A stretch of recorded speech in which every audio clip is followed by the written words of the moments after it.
On today's show of Draft Class, we won't really be discussing the draft, except that we will be talking about the draft through the lens of the NBA playoffs. But first, let me tell you what's going on at The Ringer. On the site, you can find an interesting piece by Paolo Uggetti, a.k.a. Paolo Escoblog, on Jabari Parker's strife with the Milwaukee Bucks and whether he'll stay with the team going forward. Also, we've changed the programming for the Ringer NBA show. Heat Check is now going up late Sunday nights, and Group Chat will be going up on Wednesday nights. And of course, you still have our regular Tuesday shows in the afternoon and this very show on Friday. We also wanted to tell you that NBA Desktop, hosted by Jason Concepcion, is now going twice a week. Today's episode features lots and lots and lots of water bottles. Watch NBA Desktop to find out why on the Ringer's YouTube channel and all of our social media pages every week on Tuesdays and Fridays. It's awesome. NBA Desktop is my favorite TV show, and it's not even on TV. It's just on the internet. And now let's get into Draft Class.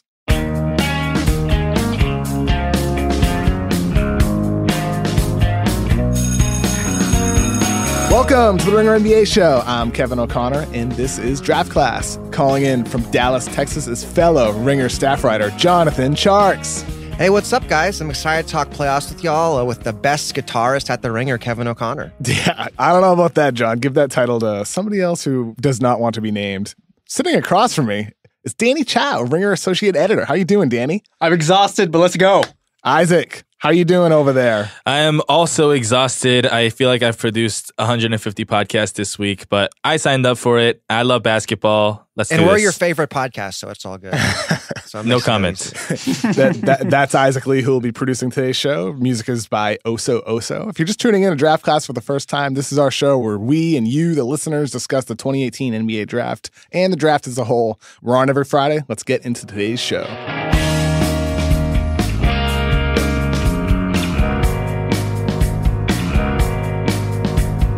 The NBA playoffs are happening. Hopefully you've been watching. So let's start there and how the implications of what's been happening might impact the value or at least the perception of the big man in the draft. Jonathan Tjarks wrote a piece on The Ringer this week titled, "The Bucks and the Sixers Are Pushing the Boundaries of Small Ball." Tjarks, what's the SparkNotes version of that? I guess basically, those two series, you got Giannis and Simmons. And then before Embiid came back, their best lineups are when they went small with those guys at the 5. And there was that game 1 in Philly where they went Simmons and 4 shooters. And they just really embarrassed Hassan Whiteside off the court. And then with Milwaukee, they've been up and down in this playoffs, but for the most part, their centers have really been killing them because Boston's not guarding them, Henson and Zeller. And they've been their most effective lineups to take those guys off the floor. And you're just seeing across the playoffs, like traditional big men having a hard time making an impact in these series. And specifically in game 3 of the Sixers Heat game, Whiteside had 1 shot attempt and 2 turnovers. He was in the post once in a possession against Simmons, and Whiteside took 1 dribble. And then Simmons knocked the ball loose for a turnover. It was just like, that was inexplicable to me because it's like, we're truly seeing a point guard play center. This is how the game has changed. I'm going to immediately jump into devil advocate mode here. Greg Monroe, Celtics put him in the game when the Bucks went small in game 2. And he destroyed their small ball lineup, just completely killed them. They put Chris Middleton on him for whatever reason, and he beat him up. Giannis, they would have been able to beat him up as well. In game 1, Al Horford gave Giannis trouble. And then with Hassan Whiteside, maybe he just stinks. I don't know if it's really about the big man is evaporating from basketball as much as maybe it's just the type of big man, more so than just big man in general, because clearly there's still value when you have a guy like Greg Monroe. Put him on the floor as a neutralizer against the small ball lineup, and he just ripped it apart. But I wonder, is that more about Milwaukee not being able to shoot? Because against Milwaukee, you can hide bigs everywhere because they play like Shabazz Muhammad and Jabari Parker. They're just like a really sub-optimal lineup. Do you think Greg Monroe's going to play against the Sixers if they make it that far? I don't know. But I think that also speaks to the difficulty in playing small ball, right? Where it's easy on paper to be like, okay, we're going to play small with, Giannis at the 5. But, well, what about the rest of our roster? Like, that's not easy to necessarily build. And I know you've written about this in the past, Tjarks, and like you're 100% right about it. There's a lot of big men in the league, right? There's an overflow of big men. And maybe it's easier to find big men who are able to stay on the floor more so than some of these wings that can defend and shoot threes, as you mentioned with Milwaukee. Like, you can't have Shabazz Muhammad out there because he can't shoot, and you don't want to defend him, even in other series across the league. Right now, Al-Farouq Aminu is not being defended by the Pelicans sometimes. They're just staying off of him, even though he's like a 33, 34% career three-point shooter. And the weird thing about that series is that they're asking Aminu to kind of create off the dribble for some reason. Like, Lillard and McCollum have gotten so scared of the tactics that the Pelicans are throwing at them that, like, you're seeing Aminu on the wing take dribbles for like 5 seconds, and you're just like, what is going on with this Blazers offense right now? They're completely rattled. Yeah, I think it's interesting too about Aminu. Like, you're looking at that series, they're saying, well, let's put Aminu on Anthony Davis. It's not really working, but Terry Stotts is going there. Same with the Heat series. In game 3, they put James Johnson on Joel Embiid. And like, that didn't work either. But these coaches are like, my bigs, even though you have good bigs, unless you have like this elite apex predator big like Embiid or Davis, they're like, we'll give up some size and play small against them because a big can't guard them either anyways. Do you still need big men to neutralize those guys, though? I mean, I don't think so. Like, what big's guarding Davis? Like with Joel Embiid. So Joel Embiid right now, maybe you can live with putting a slightly smaller guy on him because he's not the most efficient low post player. I would argue you can't because he can draw fouls like a maniac down low. But when a guy like Embiid is in his prime, don't you need a big man to be able to contain him, even if it means you're giving up a little bit on offense? But can bigs contain him, though, at all? That's what I'm saying. Most bigs can't do it anyways. So either way, you're getting screwed. In other words, you're saying you're not going to be able to stop a dominant big man like him anyway. So maybe make it as hard as possible for him on the other end of the floor where you're pulling him out of the paint and taking away what he does best. Yeah, I think so because, like, I mean, the ideal scenario is to have Joel Embiid or Anthony Davis. But if you don't have them, how do you best match up with them is the question. Yeah, and I also think with Joel Embiid specifically, you kind of want to bait him into those post-ups because obviously it's a lower percentage. And although he's getting a lot of knick-knack fouls that are getting called his way, eventually that's going to swing because eventually everything swings. And the other part of it is I think we're still seeing a lot of big men actually play and play well in the playoffs. Kelly Olynyk is out there doing pretty good things for the Miami Heat right now. Across the league, I mentioned Greg Monroe earlier. Big men, the value has changed and the way these guys are being utilized has changed. But I think small ball is a little bit overblown. I just do. I just feel like there's still a value in the big man position, especially with the younger guys coming into the league where you're going to need guys to either contain those players or it's going to be still super hard to find the wings that can defend and space the floor to make it worth taking those big men off the floor. Well, see, like, that's why I'm really interested in Jonte Porter. Because I feel like, yeah, Jonte's going to get hurt on defense, but he can actually be a three-point shooting big who can dribble. And so if you're giving up points, I think at least Jonte will get him back to the other end. Like, I would say he's probably the best pure perimeter player of the bigs in this draft. Looking ahead in the playoffs, let's discuss something Danny wrote last month about Rudy Gobert. The subhead pretty much sums the whole article up. It says, Rudy Gobert, a mountain of a man, has turned the Jazz defense into a force as imposing as some of the NBA's best offenses. But will the Defensive Player of the Year candidate also be Utah's Achilles heel in the postseason? And Danny, basically, within the article, you question Gobert's value moving forward in the postseason based on how some teams like the Rockets and Warriors have played him in the past. Right. So basically the idea of the post was that Gobert is undoubtedly a transformational presence on defense. He raises the Jazz's ceiling, he raises their floor. But when you have a team that can prey on his weaknesses, specifically if you can play that kind of small ball, if you can have multiple three-point shooting creators on him, suddenly that means that the Jazz are stuck between a rock and a hard place. You're at a point where you're asking yourself, do you leave him in because he is everything to your defense, or do you take him out and you risk, looking like a below average team? I think this is something that we have to kind of consider, especially because of their physical similarities when you talk about, a guy like Mo Bamba. And when we're talking about, Gobert, we're talking about a guy who's probably going to win Defensive Player of the Year this year. And Correct. if he doesn't, he's certainly going to get a lot of votes. And if he doesn't win, it's because he didn't play enough games. But he certainly is a Defensive Player of the Year caliber player. And then one of the examples you used in your article, Danny, was how Houston played Gobert earlier this season, I believe, with Ba Mute at the 5, right, and took Gobert out of the paint. And he did not have the foot speed or the lateral quickness to contain Ba Mute on drives. And we're talking about that with potentially the Defensive Player of the Year, right? Maybe the best defender in basketball this season for the past 3 years even.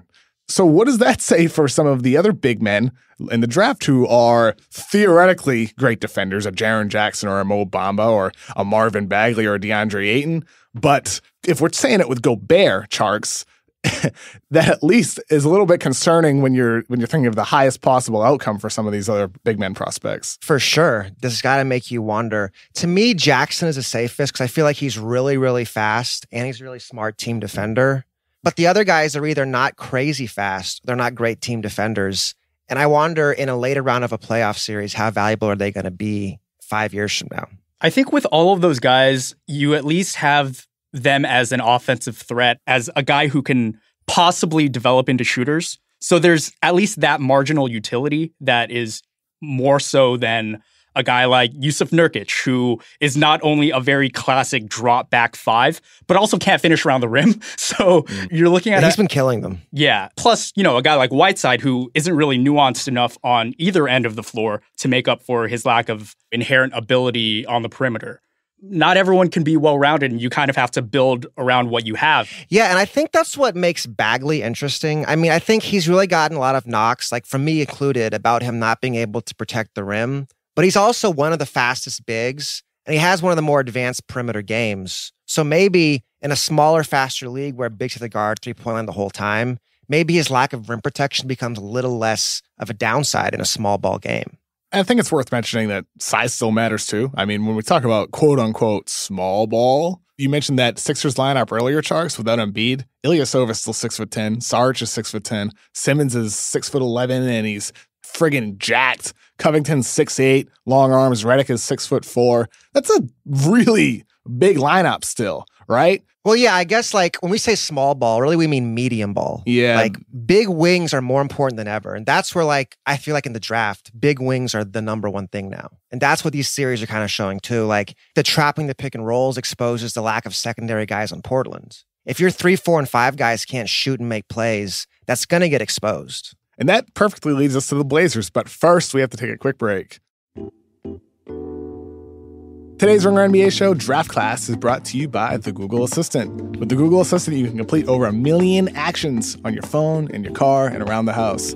One of my favorites is to play podcasts when I'm in the car and can't be messing around with my phone. I just say, hey, Google, play the latest Bill Simmons podcast. Download the Google Assistant today. And now, back to Draft Class.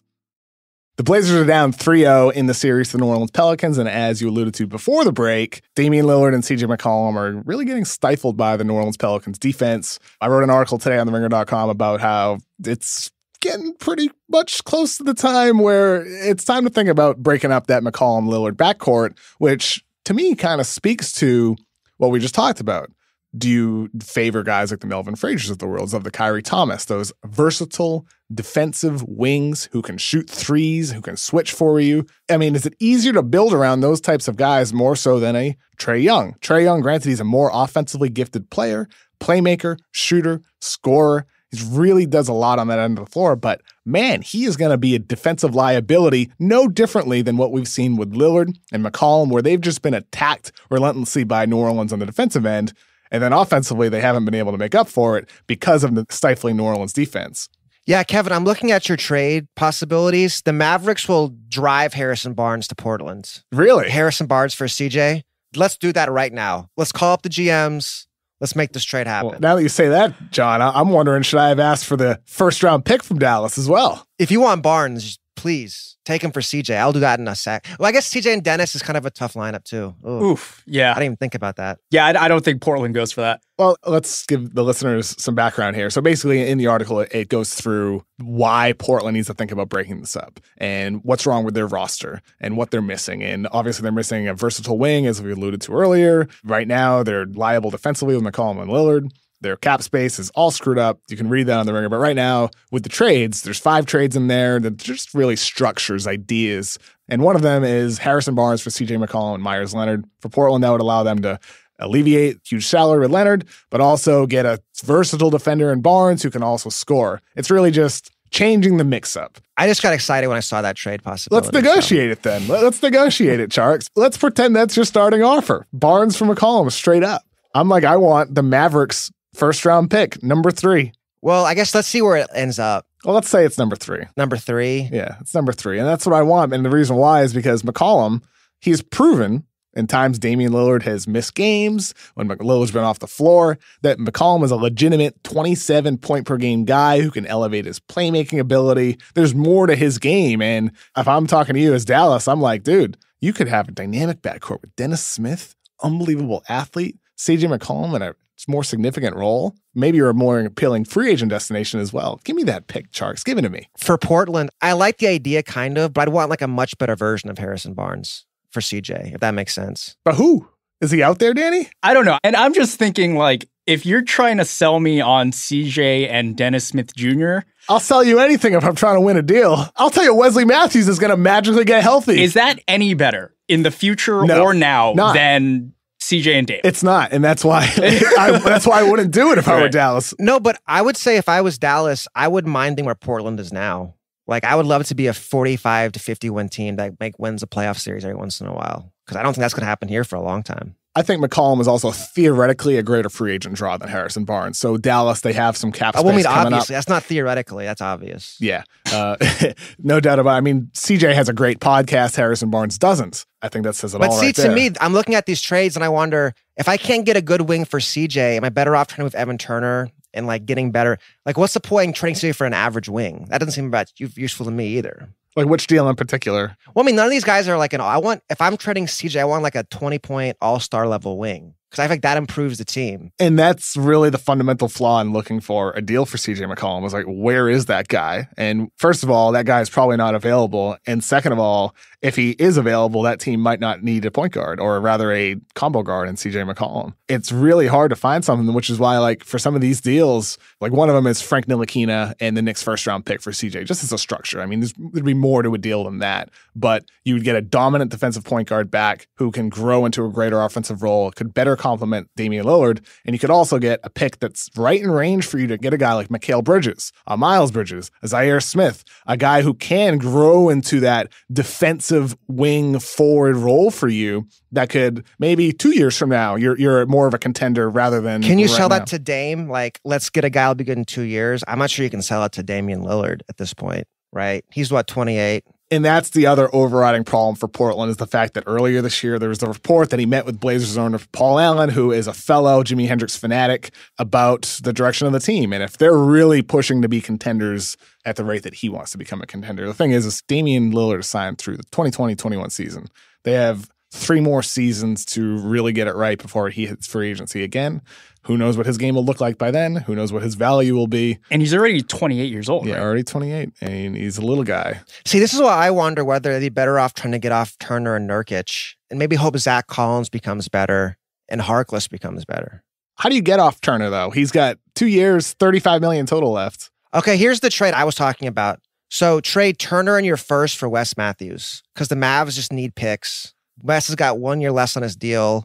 Wes is a much better fit than Turner. People in Portland love Wes. He can guard threes. He can shoot the ball. And then we'll take that pick. And at least you get off Turner that way. You're still in cap hell, though. But you're a year closer to out of it if you get off Turner. True. Fair. So in other words, you're saying let Nurkic walk. Use your pick to get rid of Turner. Theoretically, if you were able to do that, then great. But then still, I mean, you still have like $80 million, I think, in guaranteed salary for the 1920 season. You have to count on Zach Collins being better next year, which I don't know. You're not a very big Zach Collins guy, Kevin, but that's kind of what they've left themselves. They have to hope he becomes really good.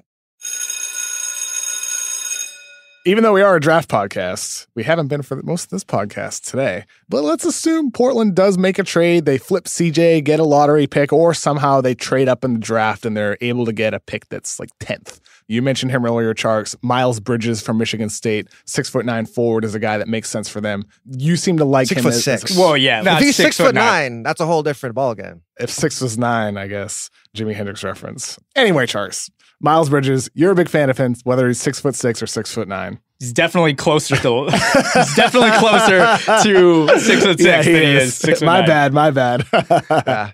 Kevin's out here selling Miles hard right now. NBA team, he's 6'9". So anyway, like to me, this whole conversation is why I'm really interested in Miles Bridges. because to me, like, he's been a little forgotten in this draft. He didn't really take a big step forward this year. Michigan State is disappointed in the tournament. But like, if you're looking for a big athletic wing who can shoot threes, be versatile, and then be a secondary playmaker, he's probably the best fit. You have him 5th, by the way, on your board, Sharks. Yeah. And it's like, I get that there are holes in his game. There's not a perfect player, but to me, what you can work with, and his floor is high because he has this foundation of skills, the size, speed, shooting ability, decent feel for the game. Like, at the very least, he's not going to get played off the floor. And I think part of the problem with Miles is it's very hard to find comparisons for him. He's really a unique player. So I wouldn't talk to Danny, who's like our NBA 90s expert, because it seems like for whatever reason, there are very few players like him in the modern NBA. I'm not quite sure why. So Miles is like 6'6", 225, crazy athletic, but not a great ball handler or passer, really. And most players with his size and speed are not great three-point shooters, but he is. So it's been really hard to find comparisons for him.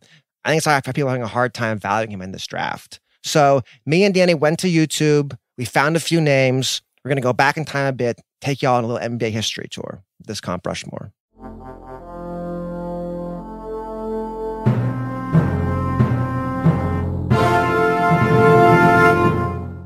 The first one, do you remember this guy? Donyell Marshall. Another one, a forgotten son great, Quentin Richardson. And then do good, Rodney Rogers, who's had a really tough after NBA career. And I'd say like the downside for Miles, a guy like Derek Williams, a guy who never really got his three-point shot going, not very skilled, didn't commit to defense, and fell out of the league.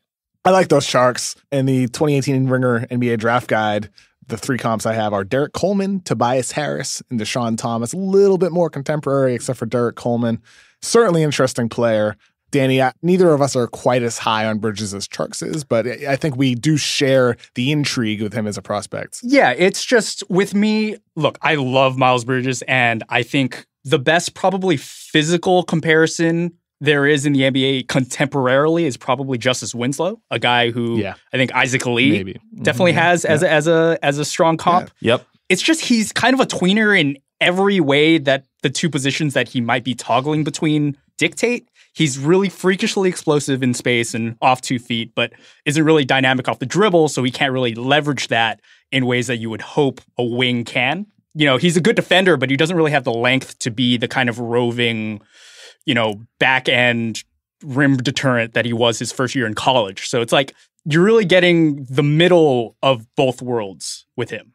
That's the interesting way to put it, middle of both worlds. I don't love the Winslow comp just because Winslow was just a dominant force in college on defense, a little bit longer as well. I would say too, like, Miles' biggest strength is shooting, and Winslow's not a very good shooter. But Winslow's a much better like point forward kind of guy than Miles, much longer too. Winslow really can handle the ball, really can pass, which is why I think he's like diet Draymond Green. I mean, I know that might sound nuts, but we kind of saw that in Game 3 last night. Oh yeah, he played well. He was awesome, and he was kind of playing dirty too by stepping on Joel Embiid's mask and very trying to break it apart. Very total Draymond move. I dig that, man. I know it was a dirty play and kind of a shady thing to do, but man, that mentality is what helps make him into the dominant defender that he is. So like with Bridges, he kind of requires a little bit of like imagination and kind of it requires a team to fine tune their expectations for his trajectory. What do you guys see him as at the next level? To me, it's like secondary playmaker. So like in that Portland series, if you trap the pick and roll and Miles is like the kick out guy,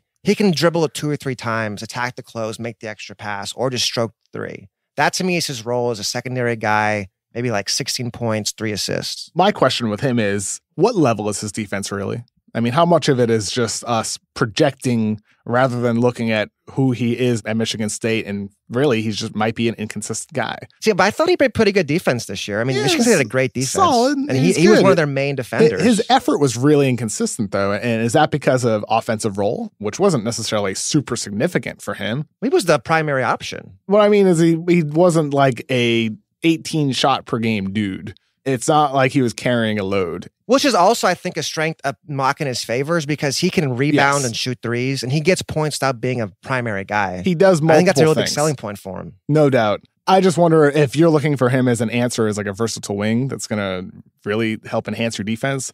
I don't know if he's necessarily the guy. Maybe it's your dude, Mikal Bridges, Charks, the other Bridges in the draft. The most damning thing about Miles Bridges is the fact that it is so hard to compare him to a guy in today's NBA. Like, why is that?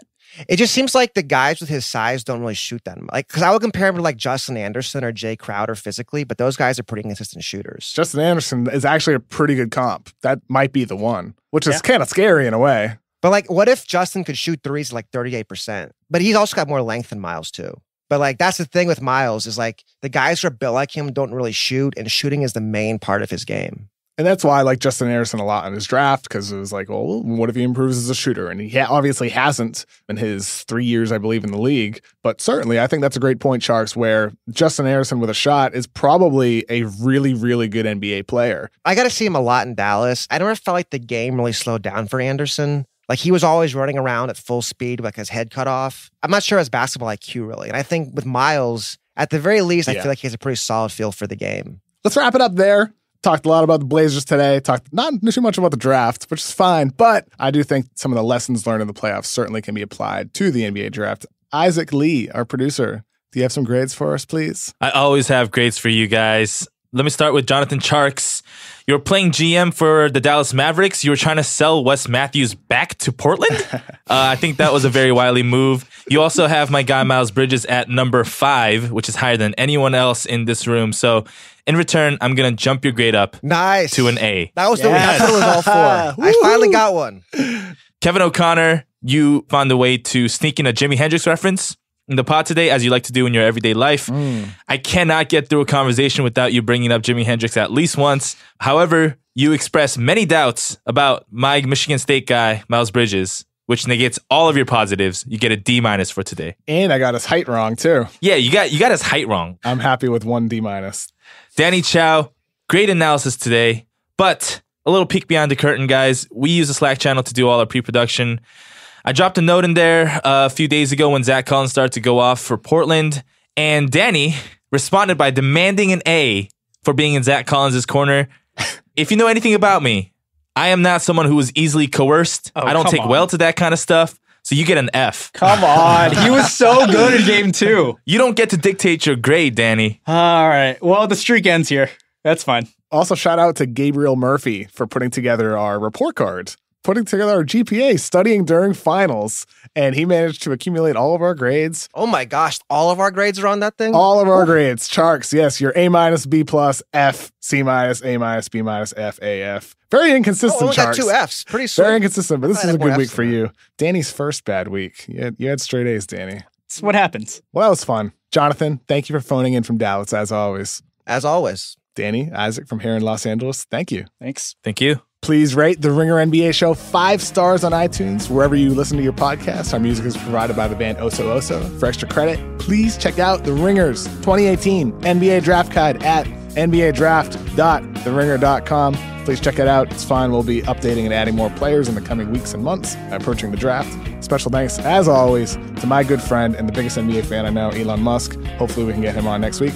Most of all, thank you for listening. Have fun this weekend. Peace out.